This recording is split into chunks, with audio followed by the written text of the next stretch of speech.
సృష్టిలో ఉండే సర్వస్వాన్ని సృష్టించిన అద్వితీయ ఏకైక శక్తిని అరబీ భాషలో అల్లా అంటారు.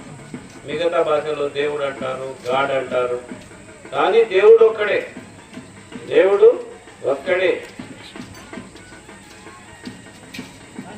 ఈ భూమి ఎవరిది? దేవుడి. ఆకాశం ఎవరిది? దేవుడి. ఈ శరీరం ఎవరిది? దేవుడి. లోపల ఉండే ప్రాణం ఎవరిది? దేవుడి. అన్ని దేవుని మన ఏం లేవు. ఎందుకంటే తల్లి తండ్రులు కలిసి బాలునికి ఒక తల వెంట్రు కూడా తయారు చేయలేము. మన పిల్లలకు మనము ఒక తల వెంట్రు కూడా తయారు చేయలేము. మరి ఎవరు తయారు చేస్తున్నారు? ఆ సర్వలోక సృష్టికర్త. ఆ సర్వలోక సృష్టికర్త అయిన దేవుడు మానవాళి మీదికి మహోపకారం చేశాడు. ఆ మహోపకారం ఏమిటో తెలుసా? గురువు దత్తగిరి స్వామి వారిని మనకు అందించాడు. మతాలు ఎన్ని ఉన్నా పరమాత్ముడు ఒక్కడే. ఆ విషయం చెప్పేవాడే దేవుడు. ఎవరు? ఆ విషయం చెప్పేవారే గురువు దత్తగిరి స్వామి వారు. మన మానవాళికి ఆయన దేవుడిచ్చిన మహోపకారం, దివ్యమైన కానుక ఏమిరంటే గురువు దత్తగిరి స్వామిని ఇయ్యడం.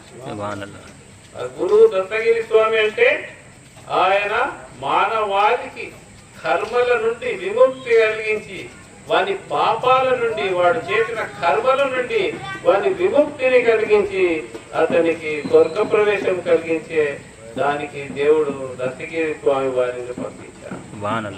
దత్తగిరి స్వామి వారిని నమ్మిన వాడు స్వర్గానికి పోతాడని ఎంతో సందేహం. ఎందుకంటే చూశారు కదా, పచ్చని జెండాలు ఆకాశ వీధిలో ఏ విధంగా ఎగురుతున్నాయో, ఆ జెండాల గాలి ఎంత దూరం వెళ్తుందో అంత దూరం వరకు భూత పేట పిచాచాలు నరదృత్యుడు, అంత దూరం వరకు క్షామం, కరువు, కాటకాలు ఉండవు. అటువంటి దివ్యమైన గాలి ఆ పచ్చని జెండాలు. మనిషి బతకాలి అంటే పచ్చదనం కావాలి.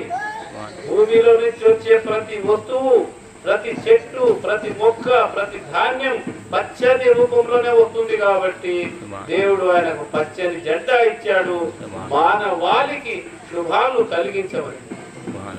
దత్తగిరి స్వామి జెండా చెట్టు కిందకి ఎవరు వస్తారో వాళ్ళు రక్షణ పొందుతారనడంలో ఎలాంటి సందేహం లేదు. మానవులు ఈ రోజుల్లో మానవుడు చెడ్డ పనులు చేయాలంటే మార్కెట్లోకి పోవాలి, మంచి పనులు చేయాలంటే గురువు దత్తగిరి స్వామి జెండా చెట్టు కిందికి రావాలి.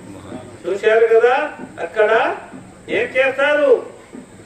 మంచి మంచి పదార్థాలు పంచుతారు. అదే నువ్వు దత్తగిరి